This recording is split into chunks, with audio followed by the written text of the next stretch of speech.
Hello everyone, मैं दीक्षा। स्वागत है आपका आपके अपने यूट्यूब चैनल है विजन आईएएस के पीटी 365 को कवर किया जा रहा है, जो कि अभी आपका अपडेटेड क्लासरूम स्टडी मटेरियल ये 2 है, जो कि अप्रैल 2024 से मई 2024 के करंट अफेयर को कंप्लीट करता है। इसमें अभी तक के जितने भी इसके मेजर टॉपिक के थे, इनको सबको कवर कर लिया गया है, जिसमें राज्य व्यवस्था एवं शासन, अंतर्राष्ट्रीय संबंधों को, अर्थव्यवस्था को, इसके साथ साथ आपका पर्यावरण को, पर्यावरण के बाद सामाजिक मुद्दे को, फिर विज्ञान एवं प्रौद्योगिकी सामाजिक मुद्दे तक इनको कवर कर लिया गया। इनके मतलब कि 5 जो टॉपिक है उनको कवर कर दिया गया। अभी आज जो हमारा टॉपिक है वह आता है विज्ञान एवं प्रौद्योगिकी। विज्ञान एवं प्रौद्योगिकी के साथ आता है आपका संस्कृति। तो ये जो 2 टॉपिक हैं इनके अंतर्गत आते हैं। इन 2 टॉपिक के अंतर्गत इन सभी को कवर करना है। इसके अंतर्गत आपको बता दें कि अभी हमने इसमें अप्रैल 2023 से अभी आपका 15 मई 2024 तक का पूरा पीटी 365 कवर किया है, जिसमें जो आपका पहले आपका सब्जेक्ट वाइज आया हुआ है उसको कवर किया गया है, और फिर आपके जो अपडेटेड स्टडी मटेरियल फर्स्ट और सेकंड आया हुआ है इसको कवर किया है। तो यहाँ पर ये आपके जो सेशन है आज, अगर आप कोई अपडेटेड पार्ट नहीं आता है या फिर कोई उसमें अभी आपका इंग्लिश मीडियम में एक मैपिंग वाला आया हुआ है, अगर हिंदी मीडियम में आता है तो उसको आपका एक ही दिन में कवर कर दिया जाएगा, जितने भी पेज का हो, जो रिवीजन के पॉइंट ऑफ व्यू से आपके लिए सही रहेगा। और अगर नहीं आया है तो ये हमारी पीटी 365 की 2024 की लास्ट क्लास होगी, जो आपके प्रीलिम्स के एग्ज़ाम के बेसिस पे आपकी चलाई गई थी। ये आपके इतने महीनों का जो सफ़र रहेगा वो इस क्लास के साथ ही पीटी 365 2024 करके फिनिश हो जाएगा। चलिए, तो आज के हमारे टॉपिक की शुरुआत करते हैं, जिसमें आपके विज्ञान एवं प्रौद्योगिकी के अंतर्गत उसी तरीके की प्रक्रिया है जिस तरीके से अभी तक पढ़ते आ रहे हैं।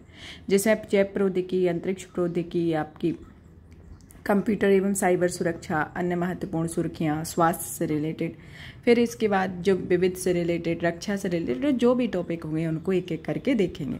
संस्कृति से रिलेटेड जैसे कि आपकी मूर्ति कला, मंदिर स्थापत्य कला में, चित्रकला और कला के अन्य रूपों में, सुर्खियों में रहे महत्वपूर्ण स्थल में, सुर्खियों में रही जनजातियाँ, विविध और सुर्खियों में रही योजनाएं और परिशिष्ट के अंतर्गत इसी के साथ ही इन टॉपिक को कवर किया जाएगा, और ये हमारी क्लास का लास्ट क्लास होगी। चलिए, तो शुरू करते हैं। इसमें पहले नंबर पर आता है आपका जैव प्रौद्योगिकी या बायोटेक्नोलॉजी के बारे में। बायोटेक्नोलॉजी के संदर्भ में देखा जाए तो पहले नंबर पर आता है टिश्यू कल्चर, जो कि दिल्ली के संकटग्रस्त या दुर्लभ देसी प्रजाति के वृक्षों की सैंपलिंग उत्पन्न करने के लिए टिश्यू कल्चर लैब स्थापित की जाएगी। प्लांट टिश्यू कल्चर प्रक्रिया की कार्यप्रणाली के बारे में बात की जाए तो सबसे पहले इसमें पादप होता है, फिर एक्स प्लांट की प्रक्रिया होती है, फिर अगर प्लेट में एक्स प्लांट होता है, छोटे पादप होते हैं और एक अनुकूल दशा के तौर पर यह प्रक्रिया कार्य करती है। अन्य संबंधित तथ्यों में इसके अंतर्गत आता है कि यह टिश्यू कल्चर लैब जो है वह असुला भट्टी वन्यजीव अभ्यारण्य दिल्ली में स्थापित की जाएगी, और इस लैब में हिंगोट, खैर, तेंदो, श्री प्लास जैसे वृक्ष प्रजातियों की सैंपलिंग तैयार की जाती है। प्लांट टिश्यू कल्चर जो होते हैं वह एक पादप ऊतक संवर्धन भी इनको कहा जाता है, जो एक कीटाणु रहित वातावरण और अनुकूल नियंत्रित भौतिक परिवेश में सिंथेटिक मीडिया के उपयोग को अविभेदित पादप कोशिकाओं, ऊतकों या अंगों के उपजाने की एक विधि होती है। जो यह प्रक्रिया है वह पादप कोशिकाओं की टोटीपोटेंट विशेषता का उपयोग करती है, और यह टोटीपोटेंट पादप कोशिका किसी भी प्रकार की विशेष कोशिका में विभाजित और विभेजित होने की क्षमता रखती है। प्लांट टिश्यू कल्चर के प्रकार के बारे में देखा जाए तो पहला आता है ऑर्गन कल्चर, दूसरा आता है सीड कल्चर, तीसरा आता है एम्ब्रियो कल्चर। ऑर्गन कल्चर जो है वह किसी पादप के भाग, जड़, तना, पत्ती और फूल का इस्तेमाल संवर्धन उद्देश्य के लिए एक्स प्लांट के रूप में किया जाता है। सीड कल्चर जो होता है जिसके तहत एक्स प्लांट उन पादपों से किए जाते हैं जो पहले से इन विट्रो स्थितियों में संवर्धित और उगाए जाते हैं। और तीसरे आते हैं एम्ब्रियो कल्चर, जो कि इसमें भ्रूण को पृथक करके इन विट्रो स्थितियों की संवर्धित किया जाता है। पीटीसी के लाभ के बारे में देखा जाए तो यह व्यावसायिक रूप से मूल्यवान पादपों की अधिक मात्रा में रोपण और उनके आनुवंशिक रूप में सुधार करना है। प्लांट टिश्यू कल्चर के समक्ष चुनौतियों के संदर्भ में आता है कि इसमें देश के पर्याप्त अवसंरचना का अभाव होता है, इस कार्य में कुशल लोगों की कमी होती है, जैव प्रौद्योगिकी के सिद्धांतों के बारे में वैज्ञानिक ज्ञान का अभाव होता है। अब यहाँ पर आपका जो जैव प्रौद्योगिकी का टॉपिक था तो इसके अंतर्गत एक ही टॉपिक रहा है। अब दूसरी आती है आपकी कंप्यूटर और आईटी कंप्यूटर और साइबर सुरक्षा के बारे में कि साइबर खतरे और मैक्रो फाइनेंसिंग स्थिरता के लिए गंभीर चिंता है, जो कि अंतर्राष्ट्रीय मुद्रा कोष ने चेतावनी दी है कि बढ़ते साइबर खतरे मैक्रो फाइनेंसिंग स्थिरता के लिए गंभीर चिंता उत्पन्न कर रहे हैं। और IMF की ग्लोबल फाइनेंशियल स्टेबिलिटी रिपोर्ट 2024 के अनुसार साइबर अपराध की घटनाओं में होने वाले नुकसान बढ़कर $2.5 बिलियन हो गए हैं।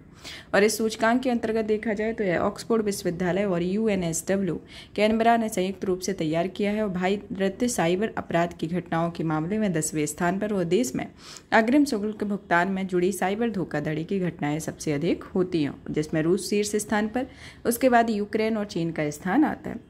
फिर आता है ग्लोबल पोजिशनिंग सिस्टम या स्पूफिंग के बारे में, जो कि कुछ रिपोर्ट के अनुसार इजरायल ने ईरान के खिलाफ GPS स्पूफिंग का इस्तेमाल किया है। GPS एक उप समूह होता है जो कि यह प्रणाली दुनिया भर में अत्यधिक सटीक अवस्थिति, नेविगेशन और समय का मापन करती है और इसका स्वामित्व संयुक्त राज्य अमेरिका के पास होता है।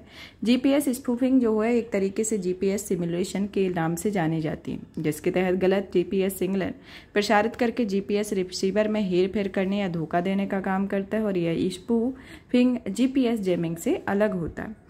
नेक्स्ट आता है डॉक्सिंग के बारे में, जो कि एक इंटरनेट पर डॉक्सिंग की घटनाएं बढ़ रही हैं। डॉक्सिंग के बारे में देखा जाए तो डॉक्सिंग शब्द ड्रॉपिंग डॉग से लिया गया है। यह अनाधिकृत व्यक्ति द्वारा कई प्लेटफॉर्म पर यूजर्स की निजी जानकारी के संग्रह को व्यक्त करता है और यह अनाधिकृत व्यक्ति इस निजी जानकारी का उपयोग यूजर को शर्मिंदा या लज्जित करने के लिए करता है। डॉक्सिंग का संचालन पब्लिक डेटाबेस पर शोध करके, हैंगिंग करके, सोशल इंजीनियरिंग के जरिए किया जाता है। डॉक्सिंग के बचने के उपाय को देखा जाए तो अपनी सोशल मीडिया पर सेटिंग एडजस्ट करना, मजबूत पासवर्ड का उपयोग करना इत्यादि होता है। अब आता है मर्सनरी स्पाईवेयर के बारे में, जो कि एप्पल ने भारतीय और अन्य देशों में संभावित मर्सनरी स्पाईवेयर हमलों के बारे में एप्पल यूजर्स को चेतावनी दी है। मर्सनरी स्पाईवेयर एक तरीके से यूजर की जानकारी या सहमति के बिना स्मार्टफोन और अन्य उपकरणों की दूर से घुसपैठ कर सकता है और अनाधिकृत रूप से डेटा तक पहुंच प्राप्त करता है। यह विशिष्ट व्यक्तियों को लक्षित करता है और इसका उपयोग व्यक्तियों की गतिविधियों व संचार की निगरानी करने और निजी डेटा चुराने के लिए किया जाता है। स्पाईवेयर जो है वह एक तरीके से दुर्भावनापूर्ण सॉफ्टवेयर या मेलवेयर होता है, जिसे एंड यूजर की जानकारी के बिना कंप्यूटिंग डिवाइस पर इंस्टॉल किया जाता है और यहाँ एक संवेदनशील जानकारी की निगरानी करता है या उसे चुरा लेता है। नेक्स्ट आता है सेलोफेक के बारे में, जो कि संयुक्त राज्य अमेरिका के उपराष्ट्रपति एक सेलोफेक वीडियो इनका वायरल हुआ है। सेलोफेक के तहत आर्टिफिशियल इंटेलिजेंस तकनीक के बजाय किसी पारंपरिक और वहनीय तकनीक में किसी व्यक्ति की तस्वीर, वीडियो, वॉइस क्लिप को एडिट करके अलग रूप से दर्शाया जाता है और डीप फेक AI द्वारा बनाई गई संश्लेषित छवियां, वीडियो और अन्य मीडिया होते हैं। साइबर स्लेवरी के बारे में, जो कि 3 माह की अवधि में भारतीय दूतावास ने कंबोडिया में साइबर स्लेवरिया में फंसे 75 भारतीयों को बचाया। साइबर स्लेवरी के बारे में, जो कि मानव तस्करी का एक आधुनिक रूप है जिसके अंतर्गत डिजिटल वर्ल्ड में लोगों का शोषण किया जाता है और ये व्यापक पैमाने पर अत्यधिक गंभीर और संगठित अपराध के रूप में उभर रहा है। अब आता है व्हाइट रैबिट टेक्नोलॉजी के बारे में। यह जो टेक्नोलॉजी है, इसे CERN के द्वारा व्हाइट रैबिट टेक्नोलॉजी को बढ़ावा देने के लिए व्हाइट रैबिट कोलैबोरेशन लॉन्च किया है। इसका उद्देश्य समर्पित समर्थन, प्रशिक्षण प्रदान करना, प्रौद्योगिकी में अनुसंधान एवं विकास परियोजनाओं को सुविधाजनक बनाना है। व्हाइट रैबिट टेक्नोलॉजी जो कि CERN के द्वारा विकसित की गई है और इसका उद्देश्य लार्ज हैंड कोलाइडर और एक्सेलरेटर चयन के लिए एक सब नैनोसेकंड सटीकता और सिंक्रोनाइजेशन के पिकोसेकंड में परिशुद्धता प्रदान करना होता है और इसका उपयोग सर्वप्रथम 2012 में किया गया था और 2020 में यह विश्वव्यापी उद्योग मानक में शामिल किया गया और इस मानकों को प्रिसिजन टाइम प्रोटोकॉल के रूप में जाना जाता है।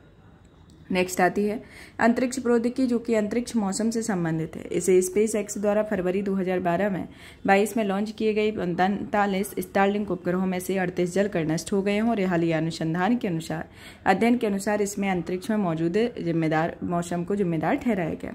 अन्य संबंधित तथ्यों में देखा जाए तो यह IISER कोलकाता के एक अध्ययन में उपग्रहों के नष्ट होने से निम्नलिखित कारकों के लिए जिम्मेदार है, जिसमें अंतरिक्ष में मौसम की स्थिति, उच्च वायुमंडलीय घनत्व वाली निम्न भूकक्षा में उपग्रहों की मौजूदगी, उपग्रहों के ओरिएंटेशन एंड पोजीशनिंग के बदलाव के कारण खिंचाव में वृद्धि होती है। अंतरिक्ष मौसम के बारे में, जिसका तात्पर्य पृथ्वी, अन्य ग्रहों और हमारी आकाशगंगा में खगोलीय पिंडों के आसपास का वातावरण होता है, जो वातावरण में काफी हद तक सूर्य की गतिविधियों द्वारा नियंत्रित होता है। अंतरिक्ष मौसम solar flares, coronal mass injection और सूर्य से निकलने वाले अन्य कणों और उत्सर्जन से प्रभावित होते हैं।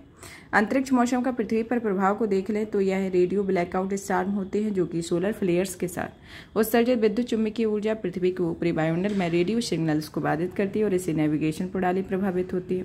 भूचुंबकीय तूफान, जो कि विद्युत ग्रिडों, पाइपलाइनों, रेलवे के संचालन को प्रभावित करती है और अरोरा यानी कि ध्रुवीय ज्योति का कारण भी बनती है, तो इस तरीके का होता है। स्टारलिंक के बारे में बात की जाए तो यह निम्न भूकक्षा में उपग्रहों का एक समूह होता है और यह उपग्रह अमेरिकी अंतरिक्ष स्टार्टअप स्पेसएक्स के और इसका उद्देश्य विशेष रूप से दूर दराज के क्षेत्रों में वैश्विक इंटरनेट कवरेज प्रदान करना है और यह 550 किलोमीटर की ऊंचाई पर 42,000 से अधिक उपग्रह स्थापित करने की योजना बनाई गई है और ये उपग्रह पृथ्वी से निकट होने के पर कम लेटेंसी और बेहतर बैंडविड्थ प्रदान करते हैं। उपग्रह आधारित संचार प्रौद्योगिकी के बारे में कि हाल ही में तियांग टोंग फर्स्ट स्मार्टफोन को सीधे सैटेलाइट कॉल करने की सुविधा प्रदान की है। इसके लिए चीन के वैज्ञानिकों ने सैटेलाइट सीरीज विकसित की हुई है और यह दुनिया की पहली ऐसी सैटेलाइट सीरीज है जिसकी मदद से बेस ट्रांसीवर स्टेशन या सेलुलर टावर जैसी ग्राउंड बेस्ड अवसंरचना के बिना स्मार्टफोन को कॉल किया जा सकता है। चीन के उपग्रह आधारित संचार प्रौद्योगिकी के बारे में, जो कि तियांग टोंग फर्स्ट है, जो श्रृंखला में 3 उपग्रह शामिल हैं। इन उपग्रहों को पृथ्वी से लगभग 36,000 किलोमीटर की ऊंचाई पर भूतुल्यकालिक कक्षा में स्थापित किया जाता है। भूतुल्यकालिक कक्षा में स्थापित उपग्रह कक्षीय झुकाव में कम होते हैं और यह परिक्रमा 23 घंटे में 56 मिनट तक और 4 सेकंड का समय लगती है। और पृथ्वी के ऊपर भूतुल्यकालिक कक्षा में स्थापित उपग्रह पृथ्वी की घूर्णन गति के साथ पृथ्वी की परिक्रमा करती है और ये उपग्रह मध्य पूर्व में लेकर प्रशांत महासागर तक संपूर्ण एशिया में प्रशांत क्षेत्र को कवर करते हैं। भारत में उपग्रह आधारित संचार प्रौद्योगिकी के बारे में, जो कि 2023 के अनुसार उपग्रह आधारित संचार कंपनियां पॉइंट टू पॉइंट संचार हेतु नीलामी प्रक्रिया भाग लिए बिना स्पेक्ट्रम प्राप्त कर सकती है और यह दूरसंचार विभाग सैटेलाइट टेलीफोन के लिए global mobile personal communication by satellite licence जारी करती हैं। इसके अंतर्गत आता है। नेक्स्ट आती है सेमी क्रायोजेनिक इंजन के बारे में, जो कि एक तरीके से सेमी क्रायोजेनिक इंजन 200 के लिए पहला प्री बर्नर एग्रीगेशन परीक्षण सफलतापूर्वक लॉन्च किया है। लिक्विड रॉकेट इंजन प्रणालियों में विकास में इंग्रेनेशन प्रक्रिया महत्वपूर्ण भाग है। सेमी क्रायोजेनिक इंजन की हालिया इंग्रेशन प्रक्रिया स्मार्ट फ्यूल एम्प्यूल का उपयोग करके पूरी की जाती है और स्टार्ट फ्यूल एम्प्यूल ट्राईएथिल एल्यूमिनाइड या ट्राईएथिल बोरोन का उपयोग करती है, जिसका विकास विक्रम साराभाई स्पेस सेंटर ने किया। सेमी क्रायोजेनिक इंजन के बारे में बात की जाए तो यह ऑक्सीडाइजर के रूप में लिक्विड ऑक्सीजन और ईंधन के रूप में रिफाइंड केरोसिन का उपयोग करती है। इसरो का एक शक्तिशाली SCE विकसित कर रहा है, जो कि 2000 किलो न्यूटन का थ्रस्ट उत्पन्न करता है। इसका उद्देश्य लॉन्च व्हीकल मार्क 3 और भविष्य के प्रक्षेपण यानों की पेलोड क्षमता को बढ़ाना होता है। यह बेंगलोर स्थित लिक्विड प्रोपेल सिस्टम सेंटर के विकास के लिए इसरो का प्रमुख केंद्र होता है। ये इंजन पारंपरिक क्रायोजेनिक इंजनों की तुलना में अधिक लाभ प्रदान करते हैं और यह क्रायोजेनिक इंजन में ऑक्सीडाइजर के रूप में लिक्विड ऑक्सीजन और ईंधन के रूप में लिक्विड हाइड्रोजन का उपयोग किया जाता है। इसके अंतर्गत आते हैं। इसके लाभ को देखा जाए तो यह भंडारण और हैंडलिंग करने में आसानी होती है, अधिक थ्रस्ट उपयोग उत्पन्न करते हैं और अन्य लाभ भी होते हैं।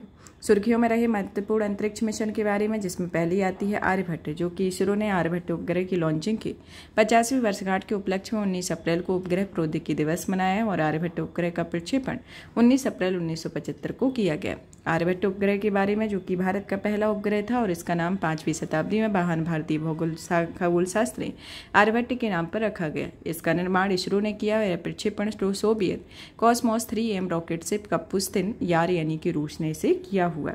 जुनो मिशन के बारे में, जो कि नासा की जुनो अंतरिक्षयान में बृहस्पति की चंद्रमा आयु पर ज्वालामुखियों के उद्गार में काफी नजदीक से फोटो ली है।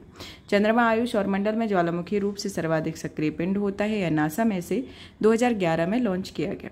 यह बृहस्पति ग्रह की उत्पत्ति और विकास को समझाता है। इसमें ठोस ग्रह कोर की जांच करता है, साथ ही यह ग्रह तीव्र चुंबकीय क्षेत्र का मानचित्र भी करता है। यह विस्तारित मिशन 2025 तक यानी कि अपने उपयोग अवधि की समाप्ति तक बृहस्पति ग्रह के बारे में जानकारी एकत्र करता है। अब आता है ड्रैगनफ्लाई लाइव मिशन के बारे में कि नासा ने 2028 में शनि के विशाल चंद्रमा टाइटन के ड्रैगनफ्लाई लॉन्च मिशन को लॉन्च किया। यह मिशन न्यू फ्रंटियर प्रोग्राम का चौथा मिशन है, जिसमें 3 अन्य मिशन न्यू होराइजन्स, जूनो और इसस्ट्रेक्स आते हैं। ड्रैगनफ्लाई मिशन के बारे में, जो कि टाइटन के बड़े क्षेत्र को कवर करते हुए उसकी सतह पर कई स्थलों का अध्ययन करेगा और उनके रसायन विज्ञान और वास योग्य दशाओं का पता लगाएगा और यह मिशन प्रक्षेपण के बाद 2034 में टाइटन तक पहुंचेगा। टाइटन सौरमंडल का एकमात्र एकमात्र प्राकृतिक उपग्रह है जो सघन वायुमंडल से घिरा हुआ रहता है और इसकी सतह पर तरल रूप से समुद्र मौजूद होते हैं। अन्य महत्वपूर्ण सुर्खियों में आती है आपकी आइस क्यूब वेधशाला, जो कि अंटार्कटिका में आइस क्यूब न्यूट्रिनो वेधशाला ने वैज्ञानिकों ने 7 टाउ न्यूट्रिनो को डिटेक्ट किया है जो पृथ्वी की होकर गुजरेगी। इसे घोस्ट पार्टिकल भी कहा जाता है। आइस क्यूब ऑब्जर्वेटरी, जो कि क्यूबिक किलोमीटर न्यूट्रिनो कण डिटेक्टर है, जो बर्फ की सतह में नीचे 25 किलोमीटर की गहराई तक विस्तृत है और इसका उद्देश्य पृथ्वी के वायुमंडल के साथ संपर्क में आने वाली कॉस्मिक किरणों का निरीक्षण करना है। यह डार्क मैटर की प्रकृति और न्यूट्रिनो के गुणों का अध्ययन करती है, इसके अंतर्गत आता है। अब आता है नेक्स्ट कोडाई कनाल और सौर वेधशाला, जो इसकी स्थापना के 125 वर्ष पूर्ण हो गए हैं। इसकी स्थापना 1899 में की गई। यह मद्रास वेधशाला में शामिल है और यह KSO की स्थापना निम्नलिखित के बारे में डेटा प्राप्त करने के लिए की गई है। यह सूर्य पृथ्वी के वायुमंडल को कैसे गर्म करता है और मानसून पैटर्न समझने के लिए होती है। कोडाई कनाल भूमध्य रेखा के निकट है और यह जगह धूल रहित होती है, अधिक ऊंचाई पर है और इन वजहों से वेधशाला की स्थापना के लिए इस जगह को चुना गया। वेधशाला पालनी रेंज तमिलनाडु में स्थित है और यह भारतीय खगोल भौतिकी संस्थान के अंतर्गत कार्य करती है, जिसमें कई अन्य टेलीस्कोप भी हैं, जिसमें H alpha telescope, twin telescope, बार्म या white light active region monitor telescope आदि आते हैं। अब आता है कलाम 250 के बारे में, जो कि स्काई रूट एरोस्पेस में विक्रम फर्स्ट ने अंतरिक्ष प्रक्षेपण यान स्टेज 2 का सफलतापूर्वक परीक्षण किया है। इस इंजन को कलाम 250 नाम दिया गया है। स्टेज 2 इंजन इसलिए महत्वपूर्ण है क्योंकि यह उपग्रहों को पृथ्वी के सघन वायुमंडल से आउटर स्पेस के डीप वैल्यू में भेजता है। विक्रम फर्स्ट 3 स्टेज वाला ठोस ईंधन आधारित रॉकेट होता है। कलाम 250 के बारे में बात की जाए तो यह उच्च शक्ति वाली कार्बन कंपोजिट रॉकेट मोटर होती है और यह मोटर ठोस ईंधन और उच्च प्रदर्शन वाले एथिलीन प्रोपिलीन डाइनेटर पॉलीमर्स थर्मल प्रोटेक्शन सिस्टम का इस्तेमाल होती है और इसे ठोस प्रणोदक को नागपुर प्रतिष्ठान में सोलर इंडस्ट्री में संसाधित किया गया। चांगी 6 के बारे में, जो कि हाल ही में चीन ने 8 मेट्रिक टन की अधिक वजनी चांद E6 लूनर प्रोब का सफलतापूर्वक परीक्षण किया है। इसका उद्देश्य सुदूर हिस्से में 2 किलोग्राम तक के नमूने वापस लाना है और इसका उद्देश्य पूरा होता है कि यह अंतरिक्ष संबंधी गतिविधियों से पहला मानवीय कीर्तिमान इसमें होगा। नेक्स्ट आती है वीकली इंटरेक्टिव मैसिव पार्टिकल के बारे में कि हाल ही में भारतीय वैज्ञानिकों ने कोल्ड डार्क मैटर का पता लगाने के लिए एक नया तरीका खोजा है। यह एक काल्पनिक डार्क मैटर है जिसका वर्तमान ब्रह्मांड 25% हिस्सा बना हुआ। यह मैटर संभवतः CDM कहा जाता है और इस तरह के कण पार्टिकल फिजिक्स के मानक मानदंड पर आधारित अन्य मॉडल से संभावित रूप से उत्पन्न होते हैं। साथ ही इसमें एक तरीके से कणों को एक परिकल्पित वर्ग का प्रतिनिधित्व भी किया जाए। क्वार्क के बारे में, क्वार्क जो है इसमें बहुत अधिक संभावना है क्योंकि अधिकांश विशाल न्यूट्रॉन तारों का अधिक आंतरिक भाग क्वार्क पदार्थ से बना होता है। न्यूट्रॉन तारों का निर्माण तब होता है जब किसी विशाल तारे में ऊर्जा खत्म हो जाती है और वह विखंडित हो जाते हैं।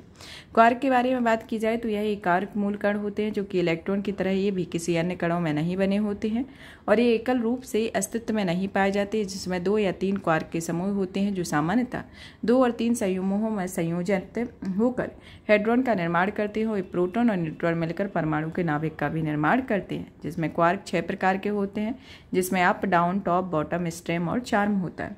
नेक्स्ट आता है स्वास्थ्य हेल्थ के बारे में, जिसमें आती है एथिलीन AC2H4 के बारे में, जो कि हाल ही में एथिलीन कृत्रिम रूप से पकाए गए आमों को जब्त किया गया। एथिलीन जो है वह एक तरीके से साधारण गैसीय पादप वृद्धि नियामक होती है। इसका संश्लेषण जरावस्था को प्राप्त करने हेतु ऊतकों और पकते हुए फलों के द्वारा भारी मात्रा में संश्लेषित किया जाता है। यह मीठी गंध वाली एक रंगहीन ज्वलनशील गैस भी होती है और इसके मुख्य कार्य में आता है कि यह पौधों में अनुपस्थित वृद्धि, अक्षों में झुकाव, द्विबीजी निवेदितों की अंकुश संरचना को प्रभावित करती है। यह फलों को पकाने में बहुत अधिक प्रभावी होती है और फलों के पकने के दौरान यह श्वसन की गति में वृद्धि करती है। श्वसन वृद्धि की गति की इस बढ़त को क्लाइमेटिक श्वसन कहते हैं। जरावस्था एवं विगलन को मुख्यतः पत्तियों और फूलों में बढ़ाती है। यह बीज या कलिका प्रस्तुति को तोड़ती है और मूंगफली के बीज में अंकुरण को शुरू करती है और आलू के कंदों को भी अंकुरित करती है। एथिलीन आधारित रसायनों के अन्य उपयोग के बारे में बात की जाए तो इसमें आता है एथिलीन ऑक्साइड या एथिलीन ग्लाइकोन। इसका उपयोग एंटीफ्रीज, वस्तुतोग, प्लास्टिक, डिटर्जेंट, एडहेसिव सहित अन्य केमिकल के निर्माण में किया जाता है। एथिलीन डाइक्लोराइड जो कि PVC पाइप, साइडिंग, चिकित्सा उपकरणों और कपड़ों के उपयोग के लिए भी उपयोग किया जाता है, तो इसके अंतर्गत आती है। तरल नाइट्रोजन के बारे में बात की जाए तो तमिलनाडु में खाद्य संरक्षण यानी कि फूड सेफ्टी आयुक्तों ने अधिकारियों ने खाद्य पदार्थों के तरल नाइट्रोजन के उपयोग की निगरानी का निर्देश दिया है। यह रंगहीन, गंधहीन, गैर ज्वलनशील, गैल संक्षारक और अत्यंत ठंडा तत्व होता है जो अक्रिय क्रायोजेनिक तरल पदार्थ होता है और इसका तापमान -196 डिग्री सेल्सियस होता है और नाइट्रोजन गैस को उसके बाष्पीकरण बिंदु से नीचे संपीड़ित और ठंडा करके तरल नाइट्रोजन के रूप में लाया जाता है। मेथनॉल जो है वह संयुक्त राज्य अमेरिका में मेथनॉल युक्त अलग अलग हैंड सैनिटाइजर बाजार में वापस मंगा लिए हैं। और मेथनॉल जो कि वुड एल्कोहल भी कहा जाता है, जो हल्की तीखी गंध वाली रंगहीन अत्यधिक वाष्पशील तरल पदार्थ एक तरीके से होता है। अब आता है ग्लाइसेमिक इंडेक्स के बारे में कि हाल ही में किए गए वैज्ञानिक अध्ययन में मौजूद ग्लाइसेमिक इंडेक्स और टाइप 2 डायबिटीज और हृदय रोगों के खतरों के बीच में संबंध का पता लगा। ग्लाइसेमिक इंडेक्स के बारे में बात की जाए तो यह एक तरीके से कार्बोहाइड्रेट युक्त भोजन करने वाले के बाद यह कितनी जल्दी आपके इस रक्त में शुगर का लेवल बढ़ाता है। यह इंडेक्स शुद्ध ग्लूकोज की तुलना में कार्बोहाइड्रेट युक्त खाद्य पदार्थों को रक्त में शुगर बढ़ाने की उनकी क्षमता के आधार पर 0 से 100 के पैमाने पर रैंक प्रभावित करता है। यह टोरंटो विश्वविद्यालय के प्रोफेसर डेविड जेनसन ने 1981 में प्रस्तावित किया। यह जीआई निर्धारित कारकों में आंतरिक कारक में अमाइलोज, वर्षा, protein, phytic acid, fibre, strength, starch आते हो, बाह्य कारक में पकाने के तरीके, प्रसंस्करण, रेट्रोग्रेडेशन, भोगोना और अंकुरण इसके अंतर्गत आता है। अब आता है ग्लाइसेमिक लोड के बारे में, जो कि एक तरीके से यह मापने का एक तरीका होता है जो कार्बोहाइड्रेट युक्त खाद्य पदार्थों के बारे में और उसकी रक्त शर्करा में कितनी मात्रा और कितनी तेजी से वृद्धि होगी इसका निर्धारण करता है। जीआई और स्वास्थ्य के बीच संबंधों को देखा जाए तो यह डायबिटीज से ग्रस्त लोगों की जटिलताएं होती हैं और हृदय स्वास्थ्य के लिए समस्याएं भी इसके अंतर्गत होती हैं। बर्ड फ्लू के बारे में, जो कि एवियन इन्फ्लुएंजा के कारण केरल में 65,000 से अधिक पक्षियों की मृत्यु हो गई।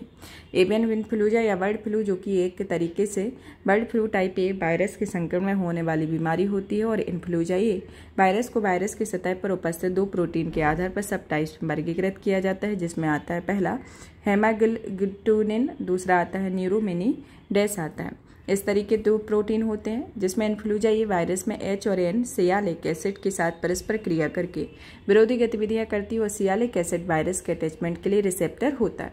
मेटा हेमाग्लूटिन आधारित वायरस के 18 और न्यूरोमिनिडेस के 11 अलग अलग सबटाइप्स इसके अंतर्गत आते हैं। अब आता है H5N1 को प्रभाव को कम करने के लिए रोकने हेतु महत्वपूर्ण कदम के बारे में। वैश्विक स्तर पर इसमें विश्व पशु स्वास्थ्य संगठन ने एक अंतर्राष्ट्रीय संगठन बनाया जो कि पशुओं के बेहतर स्वास्थ्य के लिए विविध देशों को सहयोग करता है, जिसमें सदस्य भारत सहित 183 सदस्य हैं। नेक्स्ट आता है global influenza surveillance and responsive system, और भारत में आता है एवियन इन्फ्लुएंजा की रोकथाम और नियंत्रण संशोधन के लिए राष्ट्रीय कार्य योजना को संशोधित किया गया है, जिसमें नोटिफाइड एविएबल इन्फ्लुएंजा के प्रकोप के प्रबंधन के लिए आवश्यक उपायों का स्वेट तैयार किया गया और भारत में HPAI का एक टीकाकरण की अनुमति नहीं दी गई। अब आता है मैग्नेटिक रेजोनेंस इमेजिंग प्रौद्योगिकी के बारे में, जिसे MRI प्रौद्योगिकी कहा जाता है। MRI जो कि है दुनिया की सबसे शक्तिशाली MRI स्कैनर एजोल्ट ने मानव मस्तिष्क की पहली तस्वीर ली है। एजोल्ट स्कैनर मानव मस्तिष्क की संरचना के बारे में हमारी समझ को और अधिक बढ़ाने में मदद करता है। इस स्कैनर से अल्जाइमर जैसी बीमारियों या अवसाद अथवा सिजोफ्रेनिया जैसी मनोवैज्ञानिक विकारों के बारे में विस्तृत समझ प्राप्त होती है, जिसमें आता है आपका MRI के उपयोग में, जैसे कि फंक्शनल MRI जो कि एक विशेष प्रकार की मशीन MRI होती है। यह मस्तिष्क के कुछ हिस्सों के रक्त प्रवाह की तस्वीरें लेती है, इससे मस्तिष्क की सर्जरी में मदद मिलती है। दूसरी आती है मस्तिष्क के विकारों, हृदय रोगों, कैंसर जैसी बीमारियों के लिए चिकित्सा निदान और उपचार में MRI का व्यापक रूप से उपयोग किया जाता है। MRI द्वारा स्कैन की गई तस्वीरों में जैसे अंगों, हड्डियों, मांसपेशियों, रक्तवाहिकाओं में स्पष्ट रूप से देखा जाता है। मैग्नेटिक रेजोनेंस एंजियोग्राफी जो कि एक विशेष प्रकार की MRI है, जिसके जरिए विशेष रूप से शरीर की रक्तवाहिकाओं की जांच की जाती है। मैग्नेटिक रेजोनेंस इमेजिंग प्रौद्योगिकी के बारे में, जो कि एक non invasive medical imaging test machine होती है। यह मानव शरीर के भीतर प्रत्येक संरचना की विस्तृत तस्वीर ले सकती है। यह मशीन शरीर के भीतर की तस्वीर लेने के लिए बड़ी चुंबकीय और रेडियो तरंगों का उपयोग करती है, जहां एक्सरे के दौरान आयनीकृत रेडिएशन उत्सर्जित होता है और MRI टेक्स्ट के दौरान ऐसा रेडिएशन उत्सर्जित नहीं होता। क्रॉस सेक्शनल तस्वीरें प्राप्त करने के लिए शरीर के भीतर चुंबकीय क्षेत्र रेडियो तरंग को हाइड्रोजन परमाणुओं के साथ अंतरक्रिया करती है। अब आती है अन्य महत्वपूर्ण सुर्खियां, जिसके अंतर्गत पहली आती है मेनिंजाइटिस के बारे में। नाइजीरिया दुनिया का ऐसा पहला देश बन गया है जिसने विश्व स्वास्थ्य संगठन द्वारा अनुशंसित MEN5CV वैक्सीन लगाने की मंजूरी दी है। यह वैक्सीन एक ही बार में मेनिंगोकोकल बैक्टीरिया के 5 स्ट्रेन से सुरक्षा प्राप्त करती है और यह वैक्सीन भारत में उपलब्ध है। मेनिंजाइटिस के बारे में, जो कि मस्तिष्क और रीढ़ की हड्डी के आसपास के ऊतकों में सूजन आ जाती है और यह बैक्टीरिया वायरल्स कवक और परजीवियों के कारण होता है और अधिकांश संचरण इसका एक व्यक्ति से दूसरे व्यक्ति में होता है। यह सभी उम्र के लोगों को प्रभावित करता है और छोटे बच्चों को इसका खतरा सबसे अधिक होता है। इसमें गर्दन में जकड़न, बुखार, भ्रम होना, सिर दर्द और मतली आना इसके अंतर्गत आता है। नेक्स्ट आता है थ्रोम्बोसाइटोपेनिया सिंड्रोम के साथ थ्रोम्बोसिस के बारे में। यह एस्ट्राजेनेका ने पहली बार स्वीकार किया है कि उसके द्वारा विकसित कोविड-19 वैक्सीन में टीटीएस सहित दुर्लभ साइड इफेक्ट होते हैं। टीटीएस के बारे में, जो कि vaccine induced immuno thrombotic thrombocytopenia भी कहा जाता है। यह तब होता है जब किसी व्यक्ति में रक्त के थपके बनने के साथ प्लेटलेट्स की संख्या कम होने लगती है, जो कि एक दुर्लभ स्थिति है। इसमें शरीर में कहीं कहीं रक्त के थक्के बन जाते हैं या किसी व्यक्ति में मस्तिष्क, पेट, फेफड़े, धमनियों आदि को प्रभावित करता है, जिसमें सांस लेने में कठिनाई, सीने में दर्द, पेट में सूर दर्द और पैर में सूजन आदि होता है। नेक्स्ट आती है इसमें आपकी सार्स के SARS के बारे में, जो एक तरीके से विश्व स्वास्थ्य संगठन ने लोक स्वास्थ्य को ध्यान में रखते हुए डिजिटल हेल्थ प्रोटोटाइप SARAH का अनावरण किया। इसके लिए जनरेटिव आर्टिफिशियल इंटेलिजेंस का उपयोग किया गया है। यह स्वास्थ्य देखभाल के लिए स्मार्ट AI रिसोर्स असिस्टेंट है। यह नए लैंग्वेज मॉडल और अत्याधुनिक तकनीक का उपयोग करता है। यह स्वास्थ्य से जुड़े अलग अलग विषयों पर जानकारी प्रदान करता है और इसमें स्वास्थ्य से जुड़ी आदतें, मानसिक स्वास्थ्य आदि शामिल होते हैं। इसका उद्देश्य लोगों को स्वास्थ्य से जुड़े अपने अधिकारों का एहसास कराने के लिए एक अतिरिक्त टूल प्रदान करता है। WHO सोडियम बेंचमार्क के बारे में कि विश्व स्वास्थ्य संगठन ने अलग अलग खाद्य श्रेणियों के लिए वैश्विक सोडियम बेंचमार्क का दूसरा संस्करण जारी किया। सोडियम बेंचमार्क के बारे में, जो कि एक व्यापक पहल है, इसका उद्देश्य सोडियम के सेवन को कम करना और हाई ब्लड प्रेशर और मोटापे से संबंधित क्रॉनिक बीमारियों की रोकथाम करना है। इसके तहत खाद्य पदार्थों में सोडियम का अधिकतम स्तर तय किया गया और सोडियम की खपत को कम करने के लिए हुई प्रगति का आकलन करने में यह मदद करता है। इसके अंतर्गत आता है। अब आता है कोरोना वायरस नेटवर्क के बारे में। इसे विश्व स्वास्थ्य संगठन ने एक नया कोविन नेट लॉन्च किया है। यह मानव जंतु पर्यावरण कोरोना वायरस में निगरानी की विशेषज्ञता में ग्लोबल लेबोरेटरी का एक नेटवर्क होता है, जिसमें सभी 6 क्षेत्रों के 21 देशों और 36 लेबोरेटरी इसके अंतर्गत शामिल है।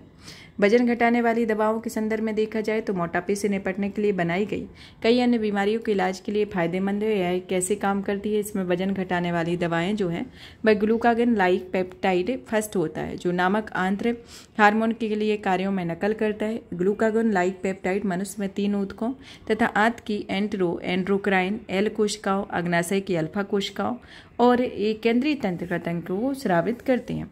तो इस तरीके का आता है। अब आता है रेट्रो ट्रांसपोजोनिन के बारे में, जो एक तरीके से आनुवांशिक तत्व विकास क्रम के दौरान व्यापक रूप से फैल गए हैं। ये RNA प्रतिलिपि के रिवर्स ट्रांसक्रिप्शन द्वारा प्रतिकृति बनाते हैं और इसके परिणाम स्वरूप उत्पन्न DNA होस्ट के जीनोम में नई जगहों पर एकत्रित होते हैं। इसमें मेटाजोआन जीनोम के बड़े भाग शामिल होते हैं। यह रेट्रो ट्रांसपोजोन सभी यूकेरियोटिक में पाए जाते हैं, लेकिन प्रोकैरियोटिक में नहीं पाए जाते। अब आता है माइक्रोबायोम के बारे में, जो कि सभी सूक्ष्म जीवों जिसमें बैक्टीरिया, कवक, वायरस और उनके जीन का संग्रह होता है। ये स्वाभाविक रूप से हमारे शरीर के ऊपर और अंदर पाए जाते हैं और इसमें इतने छोटे होते हैं लोग कि इन्हें देखने के लिए माइक्रोस्कोप की आवश्यकता होती है। फिर भी मानव स्वास्थ्य और कल्याण में बड़े पैमाने पर योगदान देते हैं। सूक्ष्म जीवों में ये समूह गतिशील होते हैं और कई पर्यावरणीय कारकों जैसे कि व्यायाम, आहार, दवा और अन्य एक्सपोजर के लिए भी ये बदलते रहते हैं। अब आता है रक्षा के बारे में। रक्षा के संदर्भ में बात की जाए तो इसमें आता है सैन्य जासूस या टोही उपग्रह के बारे में। दक्षिण कोरिया में अपना दूसरा सैन्य जासूस उपग्रह कक्षा में सफलतापूर्वक स्थापित किया है। यह उपग्रह SpaceX के फाल्कन 9 रॉकेट में लॉन्च किया गया और यह उपग्रह सिंथेटिक एपर्चर रडार से लैस है। इसकी क्षमता युक्त उपग्रह यह खराब मौसम में भी तस्वीरें ले सकता है। यह जासूस या टोही के बारे में, जो एक तरीके से अन्य देशों की सैन्य गतिविधियों के बारे में खुफिया जानकारी उपलब्ध कराता है। यह या तो संचार उपग्रह या भू प्रेक्षण उपग्रह हो सकता है। जासूस उपग्रह के मुख्य प्रकारों में देखा जाए तो पहला तो आता है इसमें ऑप्टिकल इमेजिंग सैटेलाइट और दूसरा आता है रडार इमेजिंग सैटेलाइट, तीसरा आता है सिंगल इंटेलिजेंस एंड फेरिट सैटेलाइट इसके अंतर्गत आते हैं।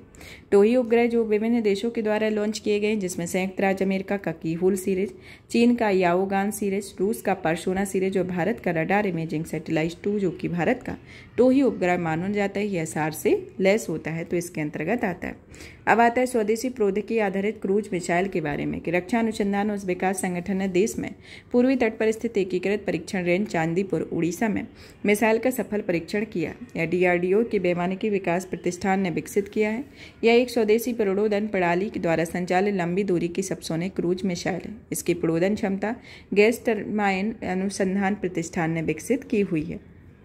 अब आता है अग्नि प्राइम की नई पीढ़ी की बैलिस्टिक मिसाइल अग्नि प्राइम का सफल परीक्षण किया गया। अग्नि प्राइम का परीक्षण डॉक्टर एपीजे अब्दुल कलाम द्वारा किया गया। इसका परीक्षण सामरिक बल कमान और रक्षा अनुसंधान और विकास संगठन ने किया है। यह SFC पर देश के सामरिक और रणनीतिक परमाणु हथियार भंडार के प्रबंधन और प्रशासन की जिम्मेदारी है। अग्नि प्राइम के बारे में, जो कि 2 चरणों वाली कनस्तरीकृत ठोस प्रोदक बैलिस्टिक मिसाइल है जिसकी अधिकतम मारक क्षमता 1000 से 2000 किलोमीटर है। यह अग्नि सीरीज की मिसाइलों का एक परमाणु सक्षम उन्नत है। इसमें integrated guided missile development programme की समाप्ति के लिए यह नई पीढ़ी की एक पहली मिसाइल है, इसके अंतर्गत आता है। अब नेक्स्ट आती है supersonic missile assistant release of torpedo प्रणाली के बारे में कि हाल ही में उड़ीसा में डॉक्टर एपीजे अब्दुल कलाम ने स्मार्ट प्रणाली का सफलतापूर्वक उड़ान परीक्षण किया है। यह प्रणाली जो है वह अगली पीढ़ी की मिसाइल आधारित हल्के वजन वाली टारपीडो डिलीवरी प्रणाली है जो कि टारपीडो एक प्रकार की मिसाइल बम है। इसे जल के भीतर दागा जाता है। यह रक्षा अनुसंधान और विकास संगठन ने इसे विकसित किया हुआ है। अब आती है अन्य महत्वपूर्ण सुर्खियों में, जैसे एक्सो एटमॉस्फेरिक मिसाइल, जो कि कथित तौर पर ईरान के हमले को रोकने के लिए इजराइल द्वारा एक्सो एटमॉस्फेरिक मिसाइलों का इस्तेमाल किया गया। यह मिसाइलें एंटी बैलिस्टिक मिसाइल के नाम से जानी जाती है। इस मिसाइलों का हमला करने के लिए बैलिस्टिक मिसाइलों को उनके प्रक्षेप पथ के मध्य मार्ग या टर्मिनल चरण के दौरान रोकने या नष्ट करने के लिए डिजाइन की जाती है। अब आती है ऑपरेशन आयरन शील्ड, जो कि ईरान द्वारा छोड़े गए ड्रोन्स और मिसाइलों को इजराइल ने सफलतापूर्वक रोक दिया और इजराइल ने इस मिसाइल को आधिकारिक तौर पर ऑपरेशन आयरन शील्ड का नाम दिया गया। यह एक बहुस्तरीय रक्षा प्रणाली है जो कि arrow third, arrow second, David ceiling और आयरन डोम जैसी सक्रिय रक्षा प्रणालियों में सम्मिलित होती है। अब आता है सी डोम रक्षा प्रणाली के बारे में कि इजराइल ने पहली बार सी डोम रक्षा प्रणाली को तैनात किया। सी डोम के बारे में, जो कि आयरन डोम वायु रक्षा प्रणाली की नौसैनिक वर्जन है और यह उन्नत बैलिस्टिक हवाई और सतह से सतह आधारित खतरों में रक्षा करने वाली प्रणाली है। यह दुश्मन के एक साथ कई केंद्रित हमलों को नष्ट करने के लिए कम प्रतिक्रिया समय के साथ कई लक्ष्यों का निशाना साधने की क्षमता से युक्त होती है। अब आते हैं रैमपेज मिसाइल, जो कि रैमपेज मिसाइलों में भारतीय वायुसेना और भारतीय नौसेना में शामिल किया गया। रैमपेज मिसाइल जो है लंबी दूरी की हवा से सतह पर सटीक मार करने वाली सुपरसोनिक मिसाइल है। इसे इजराइल एरोस्पेस इंडस्ट्री और इजराइल मिलिट्री इंडस्ट्री सिस्टम ने बनाया। इसकी रेंज लगभग 250 किलोमीटर है। यह गाइडेंट प्रणाली है। यह एंटी जैमिंग क्षमता के साथ GPS inertial navigation system navigation प्रणाली से लैस होती है। INS एक इलेक्ट्रॉनिक प्रणाली है जो किसी ऑब्जेक्ट की गति में परिवर्तन का पता लगाने और मापने में सक्षम होती है। अब आती है कमिकेज ड्रोन के बारे में, जो कि कैडेट डिफेंस सिस्टम ने रक्षा अनुसंधान और विकास संगठन के सहयोग से भारत का पहला कॉमिकेज ड्रोन विकसित किया। यह लोइटरिंग एरियल म्यूनिशंस या आत्मघाती ड्रोन या स्विच ब्लेड ड्रोन के रूप में जाना जाता है। यह सटीक लक्ष्य पहचान के लिए लंबी अवधि का लक्ष्य क्षेत्र को उड़ान सकता है और इसकी जो क्षमता होती है कि इसमें 12 घंटे होती है और इसकी उड़ान सीमा 150 से 300 मिली किलोमीटर की होती है। विविध या मिसलेनियस के बारे में बात की जाए तो इसमें आता है नेटवर्क केस सर्विस के बारे में, जो कि बाजार 2024 में $1.18 बिलियन से बढ़कर 2029 में $7.32 हो जाने का अनुमान है। यह एक क्लाउड सर्विस मॉडल होता है जिसके तहत ग्राहक क्लाउड प्रदाताओं से नेटवर्किंग सेवाएं किराए पर लेते हैं और यह ग्राहकों को अपने स्वयं के नेटवर्किंग इंफ्रास्ट्रक्चर बनाने की आवश्यकता के बिना नेटवर्क संचालित करने की सुविधा भी देते हैं। अब आता है Korea superconductive tokamak advance research के बारे में। यह परमाणु संलयन में Korea superconductive tokamak advance research fusion reactor में नया रिकॉर्ड बनाया। यह रिएक्टर सूर्य के कोर की तुलना में 7 गुना अधिक तापमान 48 सेकंड तक बनाए रखने की सफलता प्राप्त की हुई है। अब आता है electric vertical take off landing के बारे में, जो कि हाल ही में ई-बोटल का उपयोग करके गुरुग्राम से दिल्ली तक एयर टैक्सी सेवा शुरू करने का प्रस्ताव रखा है। यह स्वच्छ शोर रहे सस्ते वायु यातायात उपायों का एक नया वर्ग है जो कि शहरी यातायात में मौलिक बदलाव की एक क्षमता रखता है। नेक्स्ट आता है इसके अंतर्गत आपकी पीजो इलेक्ट्रिसिटी के बारे में, जो कि पुणे के कमांड हॉस्पिटल में सफलतापूर्वक piezo electric bone conduction hearing implant किया गया और ऐसा करने का यह भारत का पहला सरकारी अस्पताल बन गया। पीजो इलेक्ट्रिसिटी, जो कि गुण प्रदर्शित करने वाली नॉन कंडक्टिंग क्रिटिकल्स पर यांत्रिक दबाव देने पर उसके एक तरफ धनात्मक विद्युत आवेश तो विपरीत दिशा में ऋणात्मक विद्युत आवेश होता है। अब नेक्स्ट आता है आघुलनशील सल्फर या पॉलीमेरिक सल्फर के बारे में, जो कि चीन और जापान से भारत में आयातित आघुलनशील सल्फर का एंटी डंपिंग जांच शुरू की गई है। आघुलनशील सल्फर एक सल्फर का अक्रिस्टलीकृत रूप है या कार्बन डाइऑक्साइड में नहीं घुलता है। इसका उपयोग रबड़ में मिलाए जाने वाला एक महत्वपूर्ण योज्य अभिकारक होता है और इसका उपयोग ऑटोमोबाइल उद्योग में रबड़ वाले उपकरणों तथा टायर और जूते जैसे अन्य रबड़ उत्पादों में किया जाता है। नेक्स्ट आता है बिस्फेनॉल ए के बारे में, जो कि विश्व में प्लास्टिक प्रदूषण को खत्म करने के संदर्भ में संयुक्त राष्ट्र कार्यक्रम ने तत्वाधान में वार्ताएं आयोजित की गई हैं। यह वार्ताओं में प्लास्टिक पैकेजिंग में बिस्फेनॉल ए जैसे हानिकारक रसायनों का उपयोग भी मुद्दा बना हुआ है। बिस्फेनॉल ए, जो कि एक रसायन का मुख्य रूप से पॉलीकार्बोनेट प्लास्टिक और एपॉक्सी रेजिन के उत्पादन में उपयोग किया जाता है। अब आता है गोल्डेनी के बारे में, जो कि वैज्ञानिकों ने गोल्डेनी नामक सोने की एक सीट या चादर विकसित की है। यह केवल एक परमाणु जितनी मोटी होती है और गोल्डेनी के बारे में टाइटेनियम कार्बाइड परतों के बीच सिलिकॉन का रखा गया है। इसमें सोना भंडारित किया जाता है और बाद में सोने के परमाणु में सिलिकॉन की जगह ले ली है। सोने की एकल परत तैयार इसमें की गई है। अब आता है ऑक्सीटोसिन की। दिल्ली हाईकोर्ट ने दिल्ली के शहर में डेयरियों में मवेशियों पर ऑक्सीटोसिन के उपयोग के खिलाफ पुलिस कार्रवाई का आदेश दिया। ऑक्सीटोसिन जो है वह सेक्स, प्रसव, स्तनपान या सामाजिक बंधनों के दौरान स्तनधारियों की पिट्यूटरी ग्रंथि द्वारा स्रावित एक हार्मोन होता है। यह माताओं को बच्चों के जन्म देने के साथ अत्यधिक रक्तस्राव में बचाने में मदद करता है। यह दुधारू पशुओं तथा अधिक दूध देने वाले इसका दुरुपयोग करते हैं।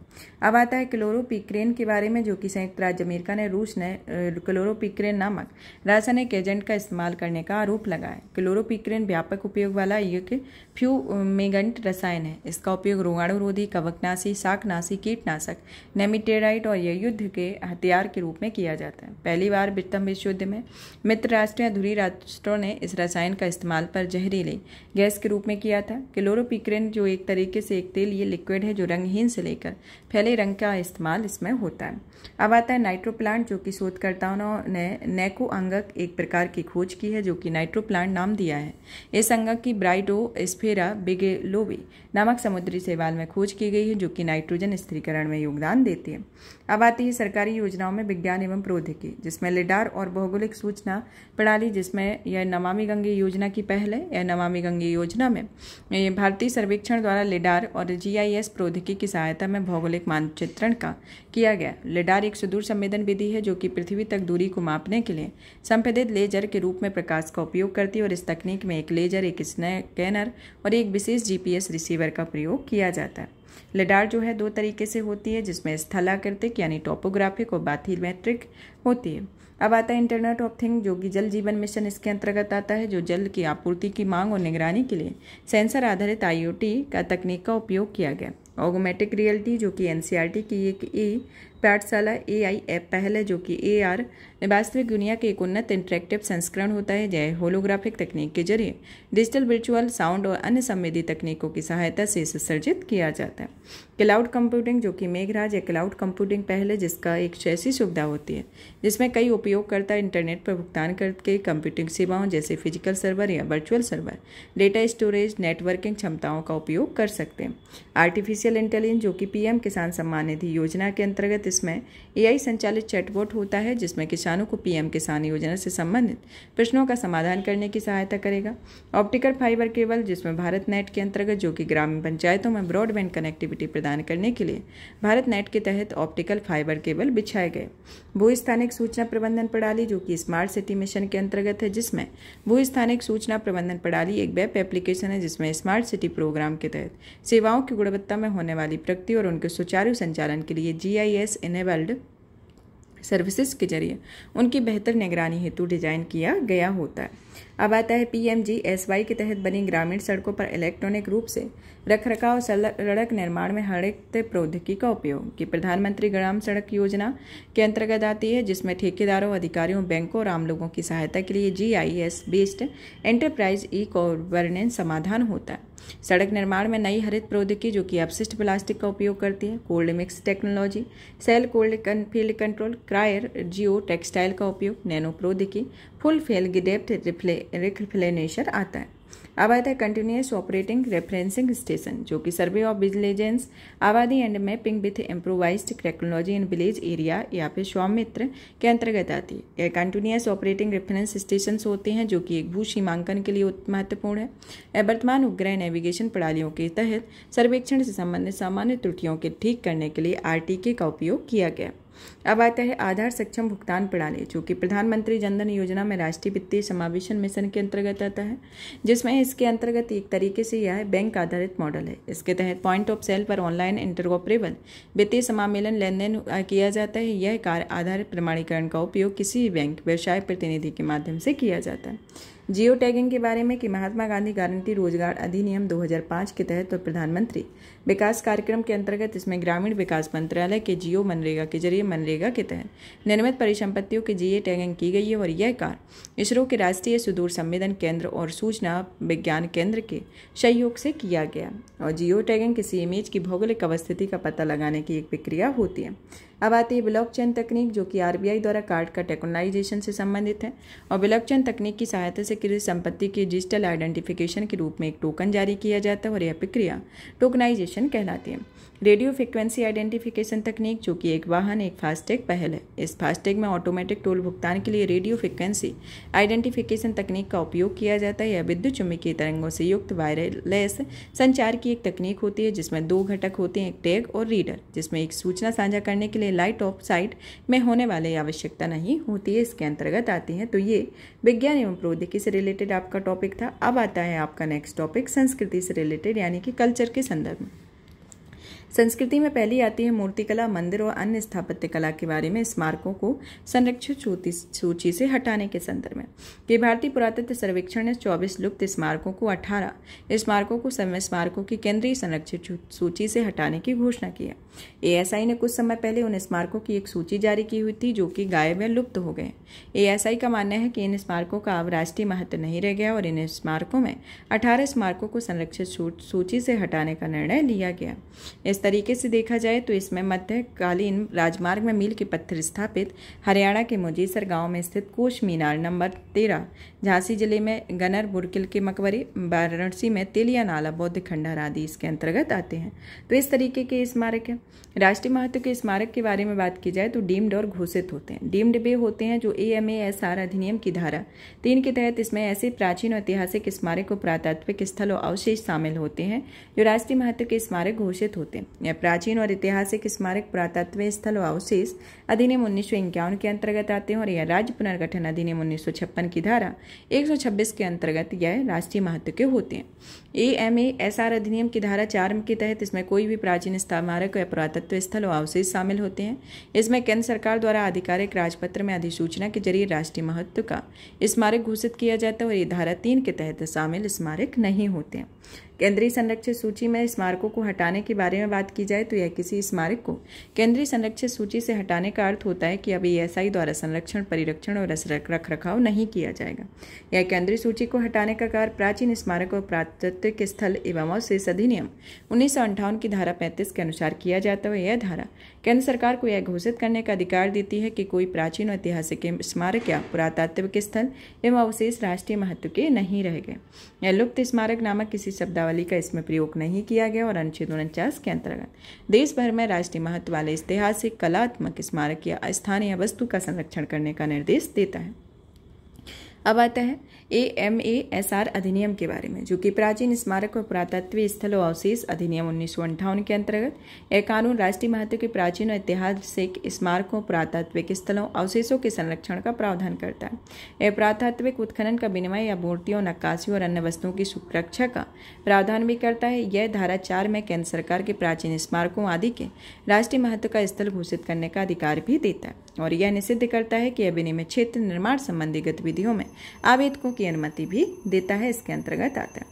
अब आता है श्री माधव पेरुमल मंदिर के बारे में, जो कि काफी मंदिर हद तक भवानी सागर बांध के डूब गया है और इस मंदिर में पाए गए अभिलेखों में 1000 साल पुराने व्यापार मार्ग का पता लगा है। यह मार्ग भवानी नदी और मेवाड़ नदी में पश्चिमी तमिलनाडु के कोंगू क्षेत्र के दक्षिणी कर्नाटक और केरल को जोड़ता है। 1338 ईस्वी में वीर सिद्ध केथेतया दंडनायक में श्री माधव पेरुमल मंदिर का निर्माण कराया गया। यह मंदिर तोंडरी मुदियार भगवान शिव को समर्पित है और इस मंदिर में होयसल शासकों के अधीन आता है, इसके अंतर्गत आता है।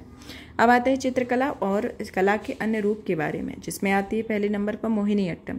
मोहिनीअट्टम जो है वह केरल कला मंडपम में मोहिनीअट्टम नृत्य सीखने से संबंधित लड़कों पर लगा प्रतिबंध हटा दिया गया। मोहिनीअट्टम के बारे में, जो कि केरल का एक शास्त्रीय एकल नृत्य है। इस नृत्य का उद्देश्य उल्लेख 1709 में मजहल मंगलम नारायणम नंबूतरी द्वारा लिखित व्यवहारमाला और बाद में कवि कुंजन नाम्बियार द्वारा लिखित घोष यात्रा में मिलता है। नृत्य के प्रमुख विषय में देखा जाए तो यह ईश्वर के प्रति प्रेम और भक्ति है और यह आमतौर पर भगवान विष्णु एवं उनके अवतार भगवान कृष्ण में इस नृत्य के मुख्य पात्र होते हैं। अब आता है कि इसकी विशेषताओं के संदर्भ में देखा जाए तो मोहिनी अट्टम के तहत 40 अलग अलग प्रकार की मुख्य मुद्राएं होती हैं, जिसे एडवोकल कहा जाता है।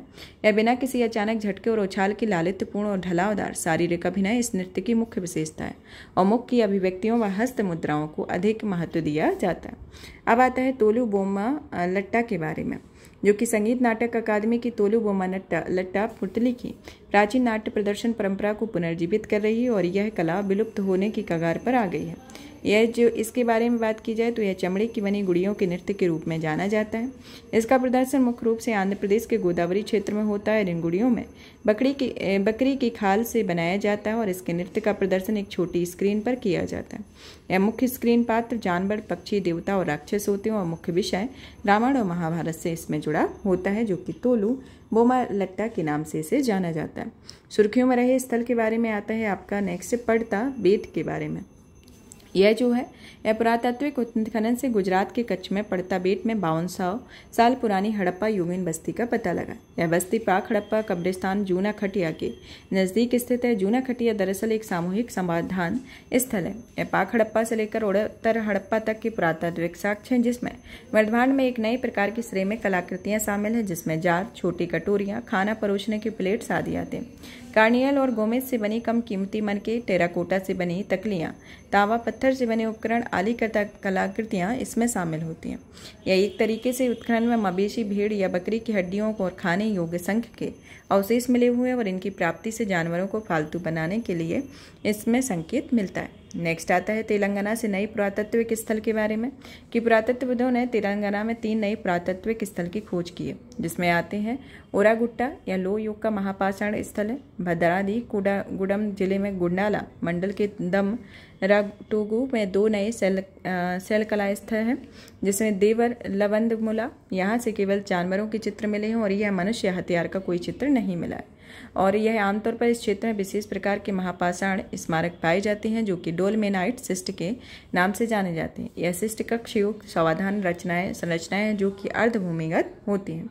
अब आती है सुर्खियों में रही जनजातियों के बारे में, जिसमें आती है सोलिंगा जनजाति। सोलिंगा जनजाति जो है वह एक अलग थलग रहने वाले जनजातियों का समुदाय है। जो जनजाति कर्नाटक और तमिलनाडु विशेष रूप से बिलिगिरी, रंगना पहाड़ियों और माले महादेव पहाड़ियों में निवास करती है। यह समुदाय सोलिंगा शोलिगारू के नाम से लोकप्रिय है। इसे बांस की संतान भी कहा जाता है, क्योंकि ऐसा माना जाता है कि इस शब्द का अर्थ है कि इनकी उत्पत्ति बांस से हुई। इनकी बस्तियों में हाड़ी और पोडू के नाम से भी इन्हें जाना जाता है। ये लोग सोलिंगा बोलते हैं और ये द्रविड़ भाषा है। अनुष्ठान और इन त्योहार के बारे में बात की जाए तो यह सूखे के इस दौरान वर्षा के देवता का आवाहन करने के लिए अनुष्ठान करते हैं और भोग के रूप में ताजा शहद चढ़ाते हैं। इनके पारंपरिक त्योहार में रोटी हब्बा, होसा रागी हब्बा, मारी हब्बा और गौरी हब्बा आते हैं। ये प्रकृति के प्रति अटूट श्रद्धा के साथ हिंदू धर्म का पालन भी करते हैं। तो इस तरीके से इनकी मुख्य स्पेशलिटी होती है। अब आता है सोमपेन जनजाति, जो कि पहली बार लोकसभा चुनाव में वोट डाला है सोमपेन जनजाति ने। यह विशेष रूप से कमजोर जनजातीय समूह यानी PBTGs के अंतर्गत आती है। यह जनजाति ग्रेट निकोबार द्वीप के सघन उष्णकटिबंधीय वर्षा वनों में निवास करती है और यह जनजाति मंगोलाइट निर्जातीय समूह से संबंधित है। इसे 2011 में जनगणना के अनुसार सोमपेन जनजाति की अनुमानित संख्या 229 रही है। नेक्स्ट आती है कोंडा रेड्डी जनजाति, जो कि भारतीय लॉरेन वृक्ष से जुड़े अपने स्वदेशी ज्ञान के वन अधिकारियों के साथ साझा किया गया। कोंडा रेड्डी इन बस्तियों को आंध्र प्रदेश में गोदावरी नदी के किनारे पाई जाती है और ये आंध्र प्रदेश में विशेष रूप से कमजोर जनजातीय समूह होते हैं। ये पोडू कृषि करते हैं और इस प्रकार ये स्थानांतरित कृषि है। विविध के संदर्भ में आता है आपका वाइकोम सत्याग्रह, जो कि वाइकोम सत्याग्रह की हाल ही में 100वीं वर्षगांठ मनाई गई। यह अस्पृश्यता, जाति आधारित भेदभाव, उत्पीड़न के खिलाफ चलाया गया भारतीय इतिहास का एक महत्वपूर्ण आंदोलन है। वाइकोम सत्याग्रह की विशेषताओं में आता है कि छुआछूत और जातिगत भेदभाव के खिलाफ एक अहिंसक आंदोलन था और इस आंदोलन के बाद लगभग पूरे भारत में मंदिरों में प्रवेश के लिए आंदोलन की शुरुआत हुई। सत्याग्रह का केंद्र केरल का वाइकोम शहर, जो कि उस समय त्रावणकोर रियासत का हिस्सा था। सत्याग्रह में 604 दिनों तक चला और शुरुआत 30 मार्च 1924 को, समाप्त 23 नवंबर 1925 को हुई। भाईकोम सत्याग्रह के बारे में कि मंदिरों में प्रवेश के लिए शुरू किया गया एक ऐतिहासिक अहिंसक सत्याग्रह है और इस सत्याग्रह में 30 मार्च 1924 को त्रावणकोर रियासत के एक शहर बाईक्रोम में इसे शुरू किया गया। वह सत्याग्रह हिंदू धर्म में निम्न समझे जाने वाली जातियों को बाईक्रोम के भगवान महादेव मंदिर में प्रवेश नहीं देने के खिलाफ शुरू किया गया था। नेतृत्वकर्ता और समर्थन के बारे में टी.के. माधवन, के.पी. केशव मेनन, के. कल्पक्कम को बाईकुम सत्याग्रह का अग्रणी माना जाता है और के. कल्पक्कम को केरल के गांधी के नाम से भी जाना जाता है। और मध्य प्रदेश का यह मुद्दा सबसे पहले एजाबा नेता टी. माधवन के 1917 में अपने अखबार देशाभिमानी के संपादकीय में से उठाया गया था, तो इसके अंतर्गत आता है। अब आता है इसमें और अन्य जनजातीय आंदोलन के बारे में भी साथ ही में देख लेते हैं। जैसे 1873 में हुआ था सत्यशोधक आंदोलन, जिसके नेतृत्वकर्ता ज्योतिबा फुले थे और यह ब्राह्मणवादी प्रवृत्ति के खिलाफ निम्न जातियों, अस्पृश्य और विधवाओं के उत्पीड़न के लिए विरुद्ध हुआ था। 1916 में हुआ था जस्टिस पार्टी आंदोलन, जिसमें T M. Nair, P. Tyagaraj Chetty, C.N. Mudaliar रहे हो, जो सरकारी नौकरी, शिक्षा और राजनीति में ब्राह्मणवादी वर्चस्व के खिलाफ आंदोलन से संबंधित है। 1924 में डिप्रेस्ड और क्लासेस मूवमेंट, जो कि B.R. अम्बेडकर इनके नेतृत्व करता रहे, जो दलित वर्गों के उत्थान, अस्पृश्यता के विरुद्ध आवाज, बहिष्कृत भारत नामक मराठी समाचार पत्र का प्रकाशन किया। 1925 में आत्मसम्मान आंदोलन और E.V. रामास्वामी नायकर इसके नेतृत्व करता रहे। यह जाति व्यवस्था, ब्राह्मण वर्चस्व के खिलाफ आंदोलन, कुडी अराशु पत्रिका का प्रकाशन के अंतर्गत किया गया।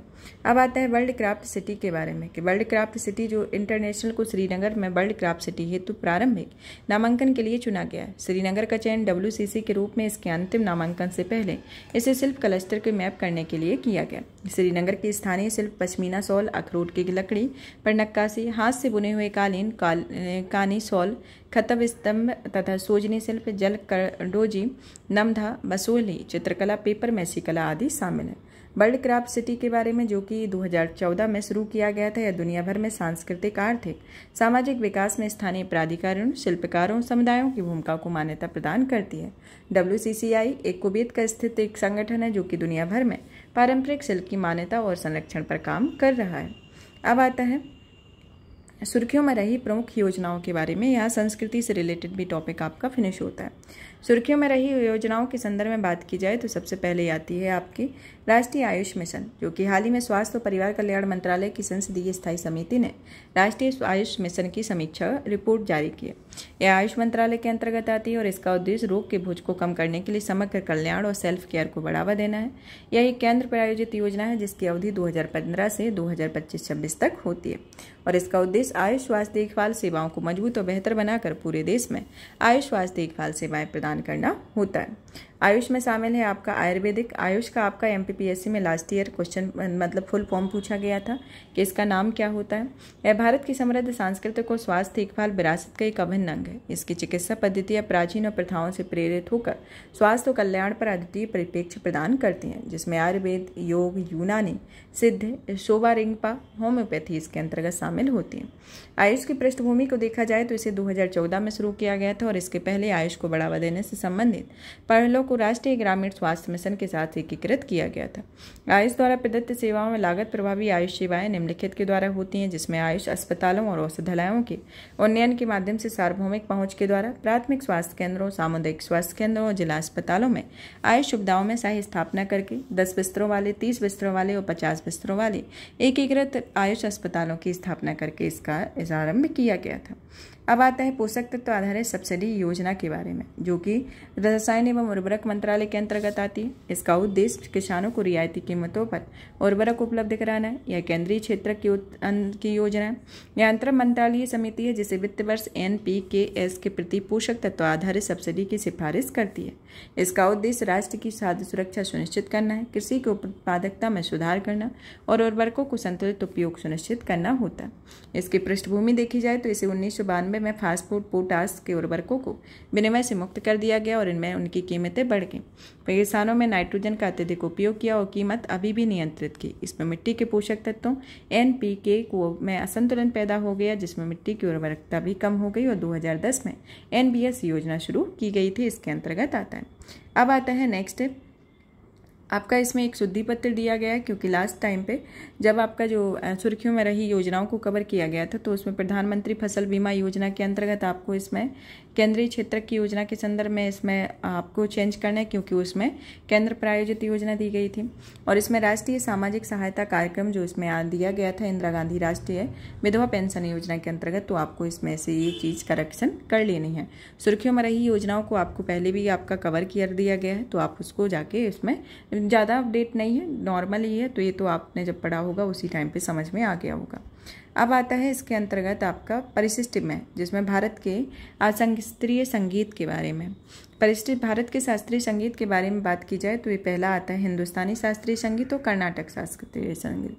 हिंदुस्तानी के अंतर्गत यह मुख्य रूप से देश के उत्तरी राज्यों से संबंधित है और इस पर विदेशी प्रभाव भी है, और कर्नाटक में दक्षिणी राज्य से संबंधित है, यहाँ पर विदेशी प्रभाव नहीं है। इसमें सुधार की गुंजाइश रहती है। इसकी उत्पत्ति कर्नाटक शास्त्रीय संगीत के पहले हुई थी। इसमें सुर और लय की एक निश्चित पैटर्न पर ही आधारित होती है। यह वाद्य यंत्रों की अपेक्षा स्वर गायन को अधिक महत्व दिया जाता है और गायन की अनेक उपशैलियाँ हैं। इसमें वाद्य यंत्रों स्वर गायन दोनों का महत्व समान होता है। इसमें गायन की एक शैली होती है। यह राग पर आधारित है, इसमें स्वर पर अधिक बल दिया जाता है। कृति पर आधारित होती है, इसमें लय पर अधिक बल दिया जाता है। इसका मुख्य वाद्य यंत्र सारंगी, तबला, संतूर, सितार है। इसका मुख्य वाद्य मृदंगम, वीणा और मेडोलिन आता है। तो इस तरीके से भारत के शास्त्रीय संगीतों का ये डिफ्रेंसिएशन होता है। अब आते हैं भारत के शास्त्रीय संगीतों के बारे में भी जान लेते हैं कि भारत के शास्त्रीय संगीत कौन कौन से हैं, जिसमें आपका पहले उत्तर भारत में सबसे पहले आता है कथक, जो कि हिंदुस्तानी संगीत से जुड़ा एकमात्र शास्त्रीय नृत्य है। यह मुगल शासन के दौरान अपना सर्वोत्तम स्वरूप प्राप्त किया। इसमें तत्कार जो है वह इसमें एक मूल रूप से फुटवर्क होता है। यह कथक नृत्यों के पैरों और पैरों में बने घुंघरुओं से जो ध्वनि उत्पन्न होती है उसे तत्कार कहा जाता है। इस तरीके का होता है। फिर आपका पूर्वोत्तर भारत में आता है शास्त्रीय, जो कि असम में है।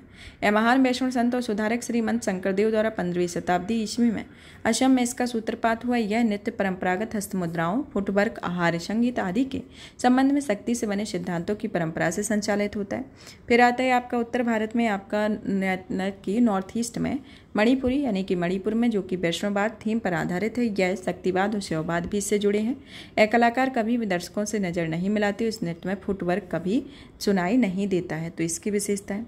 अब आता है उड़ीसी, जो कि उड़ीसा का है, जो कि पूर्वोत्तर भारत का है, जिसमें नृत्य का आभास महारियों यानी कि मंदिर में जुड़ी महिला सेवकाओं द्वारा मंदिर सेवा के हिस्से के रूप में किया जाता है। यह जयदेव के गीत गोविंद की थीम पर आधारित। इस नृत्य में 2 आधारभूत मुद्राएं चौक और त्रिभंग होती हैं। अब आता है कुचिपुड़ी, जो कि आंध्र प्रदेश केरल का मुख्य शास्त्रीय नृत्य है, जो कि 17वीं शताब्दी में एक प्रतिभाशाली वैष्णव कवि सिद्धेश्वर योगी ने यक्षगान के रूप में कुचिपुड़ी शैली की कल्पना की थी। यह पीतल की थाली के किनारे पर पैर रखकर नृत्य किया जाता है, जो गायन और नृत्य दोनों में प्रतिभा की आवश्यकता होती है। अब आता है भरतनाट्यम, जो कि तमिलनाडु का है, जो नंदीश्वर द्वारा रचित अभिनय दर्पण इस नृत्य के मुख्य स्रोत हैं। यह भरतनाट्यम नृत्य को एक हार्य के रूप में जाना जाता है, जहाँ नृत्य की एकल प्रस्तुति में कई भूमिकाएं निभाती है। भारत के परंपरागत नृत्यों में पहला है, जिसे थिएटर आर्ट द्वारा नया रूप दिया गया है। अब आता है कथकली केरल, जो कि इस नृत्य में पाठ्य स्वीकृति बलराम मातरम और हस्तलक्षणा दीपिका से ली गई और कथकली नृत्य के लिए रामायण और महाभारत की कहानियों का उपयोग किया जाता है। यह कथकली एक दृश्यात्मक कला होती है। अब आता है मोहिनीअट्टम केरल, जो कि एक तरीके से महिला नर्तकी द्वारा प्रदर्शित किया जाता है, जो बिना किसी अचानक झटके, उछाल के लालित्यपूर्ण ढलावदार शारीरिक अभिनय इसकी मुख्य विशेषता होती है। यह मुख्य अभिव्यक्तियों व हस्त मुद्राओं में अधिक महत्व इसके अंतर्गत दिया जाता है। तो ये भारत के प्रमुख शास्त्रीय नृत्य आते हैं। यहाँ पर आपके शास्त्रीय नृत्यों के साथ ये टॉपिक आपके पूरे फिनिश होते हैं। टॉपिक फिनिश होने के साथ आपके जितने भी PT 365 आए उनको सभी को कवर किया गया और ये आपका लास्ट ही है। अगर आपका अपडेटेड आता है तो उसको एक ही दिन में कवर कर दिया जाएगा। अगर नहीं आता है तो आप इन्हीं को 1 से 2 बार आप वीडियो देख लेते हैं तो आपके क्वेश्चन एग्जाम में सॉल्व हो जाएंगे।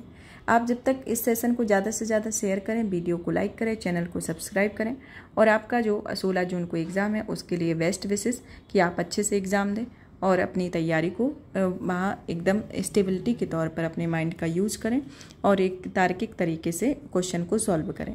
धन्यवाद।